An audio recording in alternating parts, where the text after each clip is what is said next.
सारअन्थाइ गावनायजों जिउ गोमानांनाय दुखुथिया नखराव UPPL दोलोनि बिजाथि मनत बर'आ खौरां लाफैदों।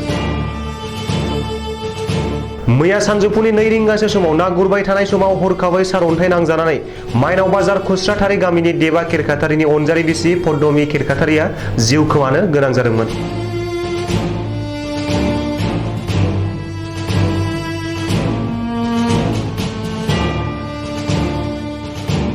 बे जाथायखौ मिथिनानै खख्लाबारि बियाबनि बिजाथि मनत बर'आ दुखुथिया नखराव फैनानै खौरां लाफैदों।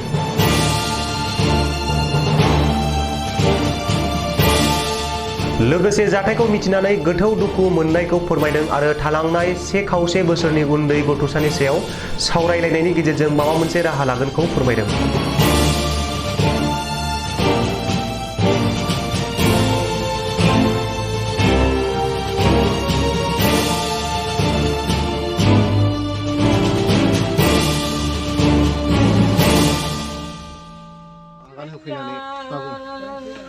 थारैनो जोबोद दुखुनांथाव मैया ना गुरबाय थानाय समाव बिथांजोआ पद्मि खेरखाथारि बिथाङा मिथिंगायारि जि जाथाय सारअन्थाइ गावनाय बे सारअन्थाइ गावनायजों जोखोम जानानै रुंसारि जालांबाय आरो लोगो लोगोनो बिथांनि फिसायाबो मोनसे जायगायाव खामानि मावबाय दंमोन। बिथाङाबो एसे दुखु मोनदों होननानै जों मिथिना मोनदों। नाथाय बिथाङा दा मेडिकेलाव थांदों। 1.5 बोसोरनि सासे फिसाला थालांबाय। बे जोंनि थाखाय जोबोद सुख'हायै खहा।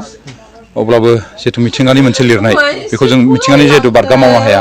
थारैनो दुखुनांथाव जादोंबाबो जों गावखौनो गाव हमथालायनानै आवगायलांनांगोन होननानै आं सानो।